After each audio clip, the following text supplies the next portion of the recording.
बांधकाम कामगारांसाठी आंभोरे येथे कौशल्य वृद्धी प्रशिक्षण यशस्वी. संपत गवारीसर यांच्या माध्यमातून कामगारांना विविध योजनांची अंमलबजावणी.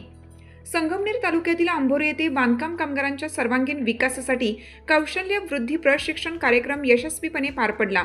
महाराष्ट्र इमारत व इतर बांधकाम कामगार कल्याणकारी मंडळाच्या वतीनं आयोजित या प्रशिक्षणात सुमारे 100 बांधकाम कामगारांनी सहभाग नोंदवला. RPL प्रशिक्षण केंद्रांतर्गत घेण्यात आलेल्या या कार्यक्रमाचे मार्गदर्शन संपत गवारीसर यांनी केलं. बांधकाम क्षेत्रातील प्रत्यक्ष अनुभव असलेल्या कामगारांच्या कौशल्यांना अधिक शास्त्रशुद्ध पद्धतीने विकसित करणे, सुरक्षितता उपाययोजना, आधुनिक बांधकाम तंत्रज्ञान तसेच रोजगार क्षमतेत वाढ करणे हा या प्रशिक्षणाचा मुख्य उद्देश होता.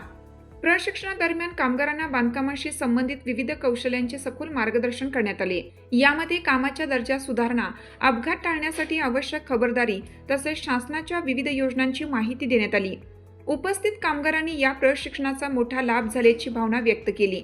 या उपक्रमामुळे ग्रामीण भागातील बांधकाम कामगारांना त्यांच्या कौशल्यांचे प्रमाणपत्र मिळण्यास मदत होणार असून भविष्यात रोजगाराच्या अधिक संधी उपलब्ध होतील असा विश्वास आयोजकांनी व्यक्त केला. आंभोरे परिसरात अशा प्रकारचे प्रशिक्षण कार्यक्रम नियमितपणे राबवावेत अशी मागणी कामगारांकडून करण्यात येत आहे. यावेळी संपत गवारीसर यांनी उपस्थित कामगारांना मार्गदर्शन करताना म्हटले की आयोजनाचा लाभ घेण्यासाठी आपली नोंदणी दरवर्षी रिन्यू करावी असे आवाहन केलं आहे. महासत्ता न्यूज संगमनेर.